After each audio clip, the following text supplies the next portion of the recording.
Julius Caesar, one of the most famous figures in Roman history, was both a brilliant military commander and a shrewd politician whose conquests, victories, and eventual assassination shaped the future of the Roman world. Born in 100 BCE into a patrician family, Caesar rose to power during a turbulent period in Rome's history.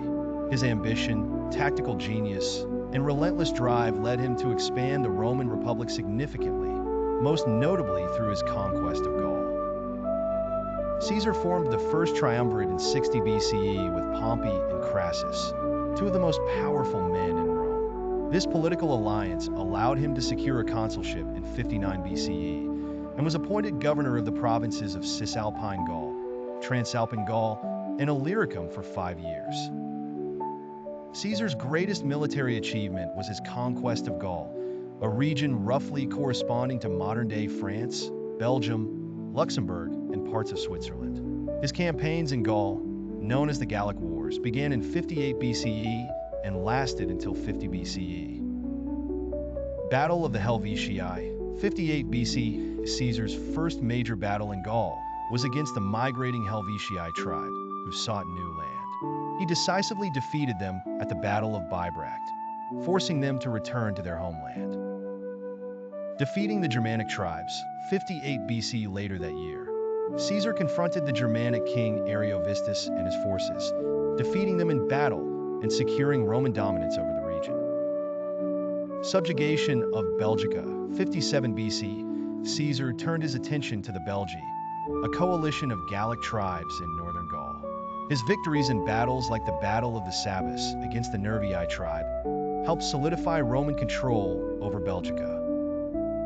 Caesar even ventured beyond Gaul, leading expeditions across the Rhine River into Germanic territory and across the English Channel into Britain. Though his invasions of Britain in 55 and 54 BC were less successful in establishing a lasting presence.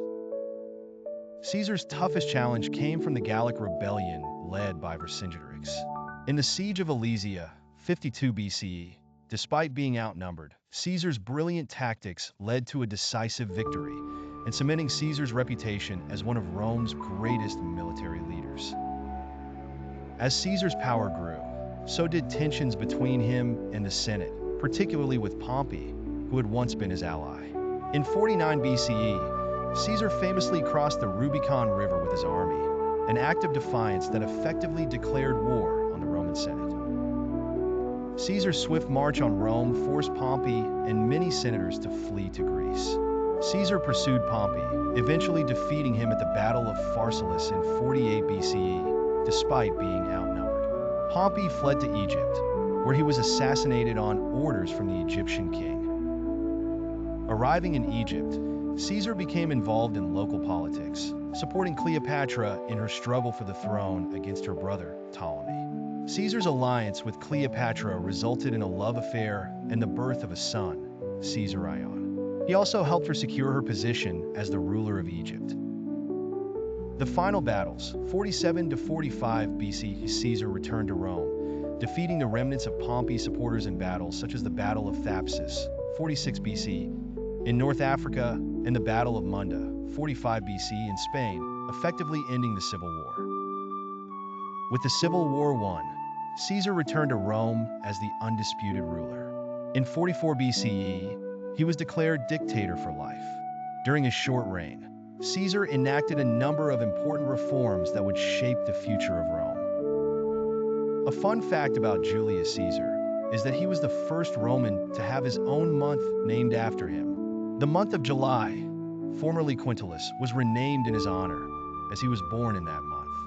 Watch part 2 to learn more about Caesar's saga, including his reforms and ultimate downfall. Thank you for watching. Please like and subscribe if you're interested in such historical figures.